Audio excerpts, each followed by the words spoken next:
እንደምን አላችሁ የዚህ የዩቲዩብ ቻናል ተከታታዮች። ይህ በፕሮጀክት ማኔጅመንት ላይ ትኩረት አድርጎ ገለጻ እያደረጉ በዚህ ዩቲዩብ ቻናል የማስተላለፈው ትምህርታዊ ገለጻ ነው። እስካሁን ከ40 በላይ ቪዲዮዎችን በፕሮጀክት ማኔጅመንት ዙሪያ ላይ በክፍል እየለየው ቅደም ተከተላቸውን ጠብቄ ገለጻ እያደረጉ ወደ እናንተ አስተላልፌያለሁ። ብዙዎቻችሁ የማየት እድል ገጥሟችኋል ብዬ አስባለሁኝ። ያላያችኋቸው ካላችሁም ዩቲዩብ ቻናል ውስጥ ደስታ የጌታሁን ፕሮጀክት በሚል የገባችሁ ብታዩዋቸው በፕሮጀክት ማኔጅመንት ዙሪያ ላይ ለምትሰሩ፣ ወደፊት ለመስራት ለምትፈልጉ፣ በተናጠልም ይሁን በቡድን በተቋም ይሁን ብዙ ጠቃሚ ነገሮች ታገኙባቸዋላችሁ።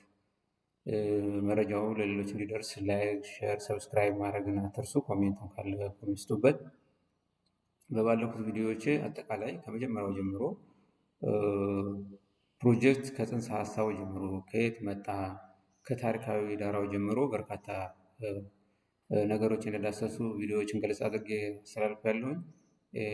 ብዙዎቹ ባለፈው ያስተላልፏቸው ያተኮሩት አጠቃላይ ፕሮጀክት ከጽንሰ ሀሳቡ ከጥንስሱ ጀምሮ እስከ ፕሮጀክት ዶክሜንት ድረስ ያሉትን በርካታ ነገሮች የዳሰሰን የነበረው በዋናነት እቅድን፣ ፕሮጀክት ዶክሜንት ማዘጋጀት፣ ፕሮፖዛል ማዘጋጀት፣ በተለይ ትንተናዎች፣ የተለያዩ ትንተናዎችን ማካሄድ፣ የችግር ትንተና አለ፣ የዓላማ ትንተና አለ፣ የአማራጭ ትንተና አለ።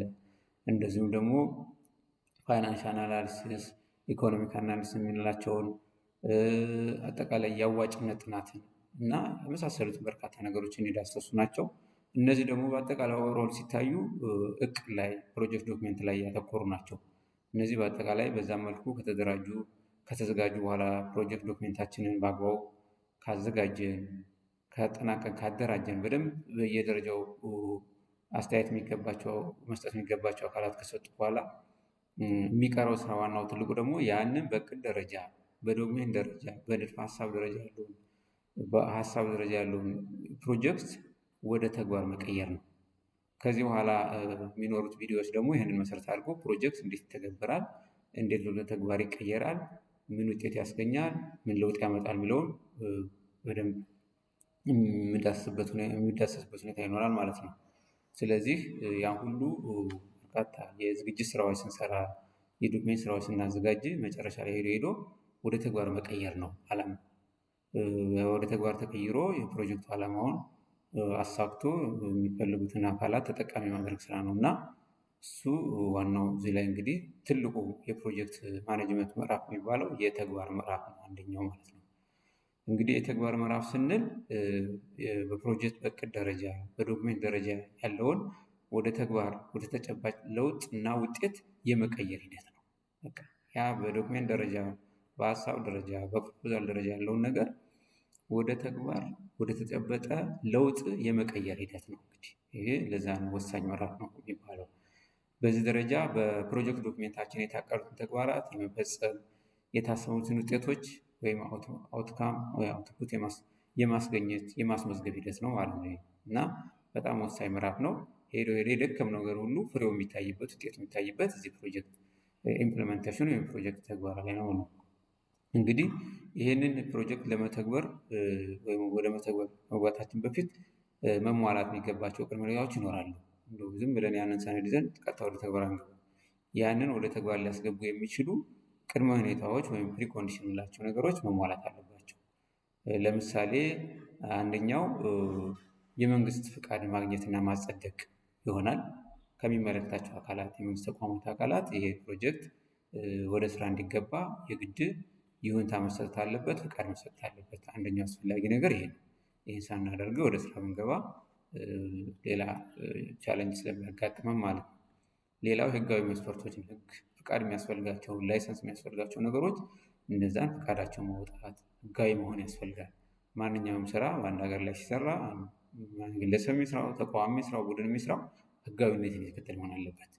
ህገወጥ ስራ ህጋዊ ያልሆነ እውቅና የሌለው በሚመለከታቸው አካላት ፍቃድ ያልተሰጠው ስራ መስራት ሄዶ ሌላ ተጠያቂነትን ያመጣል፣ ኪሳራም ያመጣል። ስለዚህ ህጋዊ ሰውነትን ማላበስ ያስፈልጋል ማለት ነው። ከሚመለከታቸው አካላት ፍቃድ ከሚሰጡ ህጋዊ እውቅና ከሚሰጡ አካላት ተገናኝቶ የሚያስፈልገውን ፍቃድ መያዝ ያስፈልጋል። ሌላው ሀብት ማሰባሰብ ነው። እንግዲህ ፕሮጀክት አንዱ የሚለየው ከሌሎች እንትኖች ስፔሲፊክ የሆነ በጀት ነው ያለው። እንደ ሌሎቹ በየጊዜው በጀት እየጸደቀለት መሄድ አይደለም። አጠቃላይ ከመጀመሪያ እስከ መጨረሻው ያለው በጀት በፕሮጀክት ዶክሜንት ላይ ተቀምጦ ያ በየአመቱ እንደየስራ ባህሪው የሚለቀቅለት ነው የሚሆነው እንጂ ያልታወቀ በጀት አይጠበቅም ከፕሮጀክት። ስለዚህ የታወቀ ነው ፕሮጀክት። ስለዚህ ያንን የማሰባሰብ ከየት ነው የሚገኘው ብሎ አማራጮችን ፈልጎ የማሰባሰብ የሰው ኃይል የማሰባሰብ እና ሌሎች አስፈላጊ ነገሮችን ማሟላት ያስፈልጋል። እነዚህ ሳይሟሉ ወደ ስራ የፋይናንስ ሀብት፣ የሰው ኃይል ሀብት፣ ቁሳቁስ እነዚህ አጠቃላይ ለፕሮጀክት ስራችን በዶክሜንታችን ባስቀመጥነው መሰረት ያንን የማሰባሰብ ስራ መስራት ያስፈልጋል። ሌላው ግንባታ የሚያስፈልገው ከሆነ ማሽን ተከላ የሚያስፈልገው ከሆነ እነዚህ በሙሉ መሟላት አለባቸው ወደ ተግባር ለመግባት። ይሄ ወሳኝ ጉዳይ ነው እና እነዚህን ግምት ውስጥ ማስገባት ያስፈልጋል። ሌላው የሚያስፈልጉ ግብዓቶች አቅርቦት፣ የተለያዩ ግብዓቶች ለአንድ ፕሮጀክት ስራ ምርትም ይሁን ሰርቪስ ይሁን የሚያስፈልጉ ግብዓቶች አሉ። እነዛም ማሟላት ቢያንስ ስራ ሊያስጀምሩ የሚችሉትን ምንም እንኳ ሁሉንም በአንዴ ማሟላት ባይቻልም በዋናነት ስራውን በአስተማማኝ ደረጃ ሊያስጀምሩ የሚችሉበት ሁኔታ እነዚህ ማሟላት ይጠይቃል ማለት ነው። እነዚህ በጣም ሌላው አደረጃጀት ፕሮጀክት አደረጃጀት ስትራክቸር ሊኖረው ይገባል። ማን ለማን ሪፖርት ያደርጋል፣ ማን ለማን ተጠያቂ ነው የሚለው ቼን ኦፍ ኮማንድ ወይም ዌይ ኦፍ ኮሚኒኬሽን የምንለው ነገር በግልጽ መቀመጥ አለበት። ይሄ ካልሆነ አስቸጋሪ ነው። አካውንታቢሊቲን አይኖርም። በአግባቡ ባሉት እና ሞኒተሪንግ ስራ ለመስራት ያስቸግራል። ስለዚህ በጣም ወሳኝ ጉዳይ ስለሆነ እሱም በደንብ የፕሮጀክት ስትራክቸር በጣም ወሳኝ ነው። ግልጽ ስልጣን፣ ኃላፊነት፣ ሪፖርት እነዚህ መዋቅር በደንብ መደራጀት መቻል አለባቸው እና ይሄ በደንብ ሌላው ጠንካራ የፕሮጀክት መዋቅርም መመስረት ማደራጀት ይጠይቃል። በብቃት የሚመራ የሚያስተዳድር መዋቅር ሊኖር ይገባል ፕሮጀክቱን ውጤታማ ለማድረግ። ሌላው የትግበራ ዕቅድ ማዘጋጀት ያስፈልጋል። ኢምፕሊመንቴሽን ፕላን የምንለውም በደንብ ማዘጋጀት ያስፈልጋል። ፕሮጀክታችንን ወደ ስራ ለማስገባት የሚለው በደንብ መያዝ አለበት። ሌላው ሀብት ማሰባሰብ ላይ የገለጹት ነው። እዚህ ለማጠናከር ያክል ገንዘብ በወቅቱ መገኘቱ፣ በተለይ ገንዘብ በወቅቱ መገኘቱ በደንብ ማረጋገጥ ያስፈልጋል። ብዙ ነገር ሰው ልንቀጥር ነው፣ ብዙ ነገሮች ልንገዛ ነው። ስለዚህ ለዛ የሚሆን ገንዘብ በእጃችን በፕሮጀክቱ የተጨበጠ ነው ካላረጋገጥን አስቸጋሪ ገና በይሆናል ገና ሊገኝ ይችላል ተብሎ የሚሰራ ፕሮጀክት አይሆንም። ፕሮጀክት በተጨበጠ ሀብት ላይ ስለሚሰራ ይህንን በደንብ ያስፈልጋል። አጠቃላይ ፕሮጀክቱ በተለይ በወቅቱ በታለመለት የባለፈው ቪዲዮ ላይ የገለጹት አለ የፋይናንስ አማራጮችን ስንመርጥ የተለያዩ ክራይቴሪያዎችን አስቀምጠን መምረጥ እንዳለብን እና እነዚያ ጋር ደግሞ በደረሱት ስምምነት መሰረት ገንዘቡ በጣም በወቅቱ የሚለቀቅ መሆኑን ስራ የማያስተጓጉል መሆኑን በደንብ ፋይናንሱን ሶርስ ከሚያደርጉ ወይም ፈንድ ከሚያደርጉ አካላት ጋር በደንብ መግባባት ያስፈልጋል እና በአጭሩ እንግዲህ ፕሮጀክት ትግበራ ማለት የተዘጋጀውን ፕሮጀክት እቅድ፣ ሰነድ፣ ዶክሜንት ወደ ተግባር መቀየር እና አውትካም፣ አውትፑት እና ኢምፓክት የምናስመዘግብበት ሂደት ነው ማለት ነው። ይህን ተነስተን ይህን ተግብረን ደግሞ የፕሮጀክቱን ዓላማ ኦብጀክት ለማሳካት እንሰራለን ማለት ነው እና የዛሬው ገለጻ ይህን ይመስላል። በሚቀጥለው በሌላ ቪዲዮ እስክንገናኝ ድረስ በያላችሁበት ደህና ቆዩ። በድጋሚ ላይክ፣ ሼር፣ ሰብስክራይብ ማድረግን አትርሱ።